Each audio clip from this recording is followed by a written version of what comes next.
السلام عليكم ورحمة الله وبركاته እንደምን አላችሁልኝ ሰሞኑን ያው ጠፍቻለሁ ያው ቢዚ ሆኜ ነው እንግዲህ አንዳንድ ጊዜም ደግሞ እንደዚህ በቪዲዮ ብቅ ብዬ ያለውን መረጃ እናንተን ለማሳወቅ ሞክራለሁ እሱ ምንድነው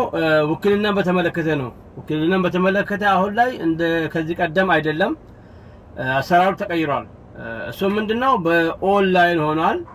በኦንላይን ስለሆነ ለኦንላይን ለመጠቀም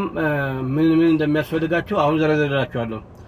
በመጀመሪያ ደረጃ የታደሰ ፓስፖርት ያስፈልጋችኋል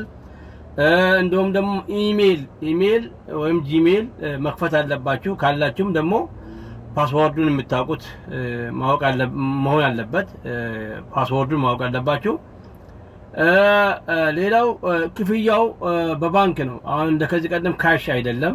ክፍያው በኦንላይኑ ወዳኑ በባንክ ነው የሚከፈለው ያንንም ተዘጋጅታችሁ ባንክ አለም ሆነ ባንክ አራጂንም ሆነ ተዘጋጅታችሁ መምጣት ነው ሌላው የምትኖሩበት ሰፈርና ጎዳና ማወቅ አለባችሁ ይሄን ይዛችሁ መታችሁ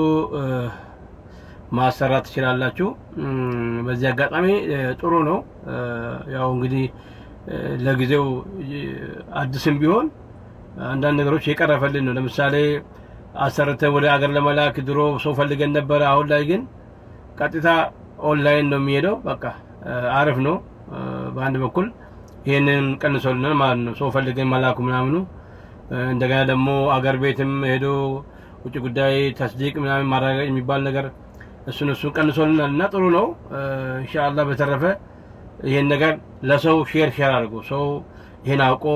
ወደ መስሪያ ቤት እንዲመጣ ማለት ነው